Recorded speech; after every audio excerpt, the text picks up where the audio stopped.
하나님께서는 여호와이십니다. 언약하시고 그 언약을 반드시 신실하게 지키시는 하나님이시지요.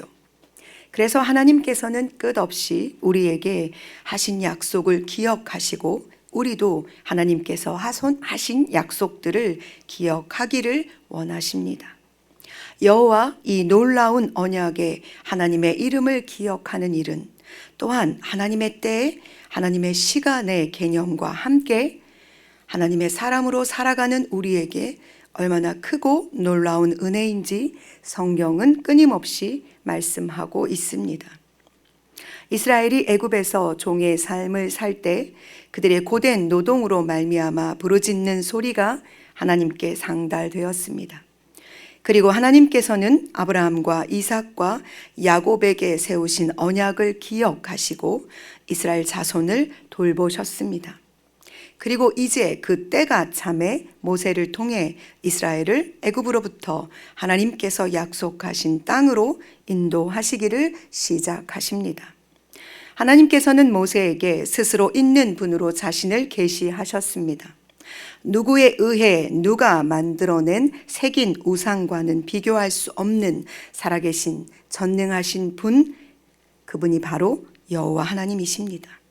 뿐만 아니라 하나님께서는 모세에게 크신 아버지의 능력을 보여주셨고 그에게도 그 능력을 부어주셨습니다. 이제 그는 나아가 하나님의 크신 이름을 높여드리고 자신의 동족 이스라엘을 애굽으로부터 건져내기만 하면 됩니다. 그러나 이 큰 일을 행하기에 모세는 자신의 한계를 너무 잘 알고 있었습니다. 그래서 그는 출애굽기 4장 10절에서 오 주여 나는 본래 말을 잘 하지 못하는 자니이다. 주께서 주의 종에게 명령하신 후에도 역시 그러하니 나는 입이 뻣뻣하고 혀가 둔한 자니 여호와께서 보낼 만한 자를 보내십시오라고 말합니다. 그때 여호와께서 모세에게 노하시며 이렇게 말씀하시지요. 아론을 대신하여 말하게 하실 것이라고 말입니다. 모세의 손에 크신 하나님의 지팡이가 들려 있다 하더라도 그리고 자신의 어눌한 입을 위해 아론이라는 형을 그의 옆에 하나님께서 붙여주셔도 이 일은 결코 쉬운 일이 아닙니다. 그러나 그는 하나님의 말씀에 순종하여 자신이 도망쳐온 땅, 실패하고 고통의 땅, 두려움의 그곳으로 다시 돌아갑니다. 백성들에게 하나님께서 명하신 말씀을 전하고 이적을 행하니 백성들이 믿으며 자신들의 고난을 살펴주신 하나님을 경배하지만 모세가 바로와 마주한 후에 이스라엘 백성들은 더 큰 고통을 당하게 됩니다.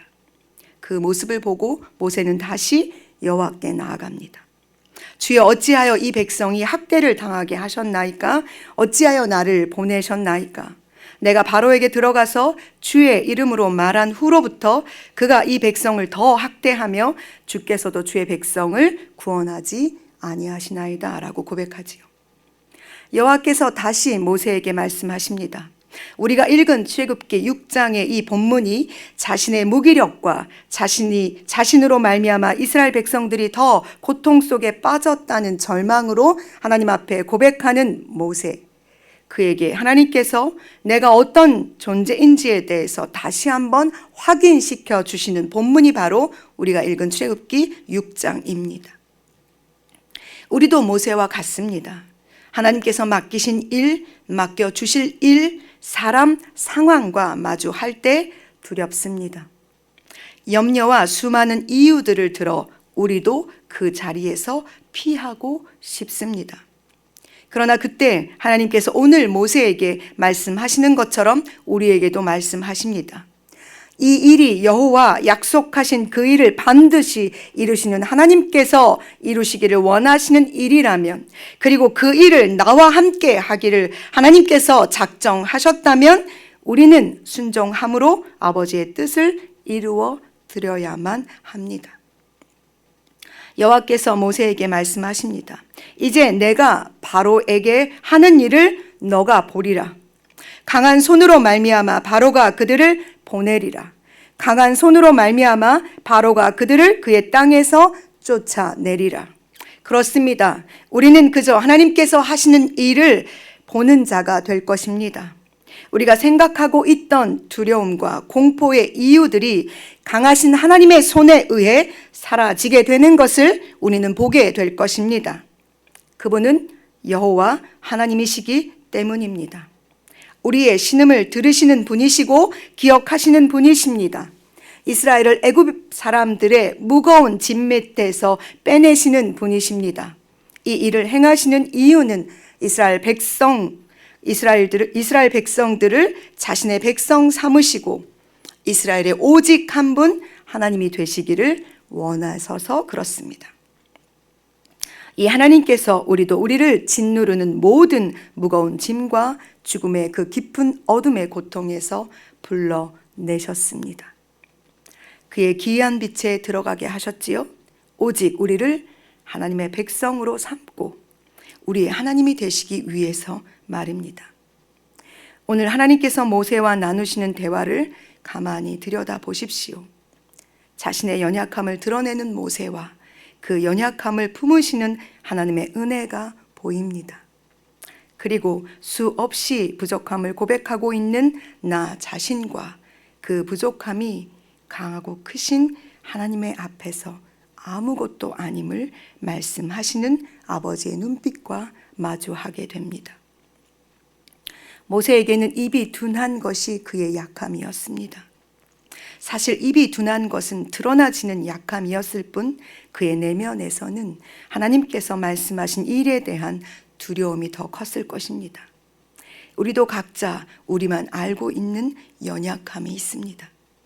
이래서 안 되고 저래서 안 되고 그것은 내 편에서 볼 때 충분히 하나님의 일에서 빠져나갈 이유가 됩니다.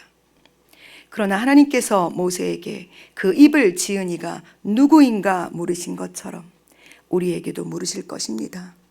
너를 지으신 이가 누구인가?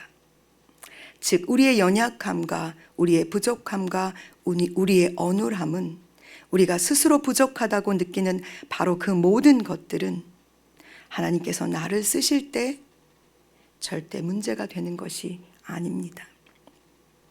모세가 모세 될 수 있었던 것은 자신의 약함을 여호와 하나님께 고백하고 올려드릴 때였습니다. 그리고 자신의 약함을 그대로 가지고 그는 하나님의 말씀대로 움직였다는 사실입니다. 사랑하는 여러분, 하나님께서는 우리의 연약함이 무엇인지 너무 잘 알고 계십니다.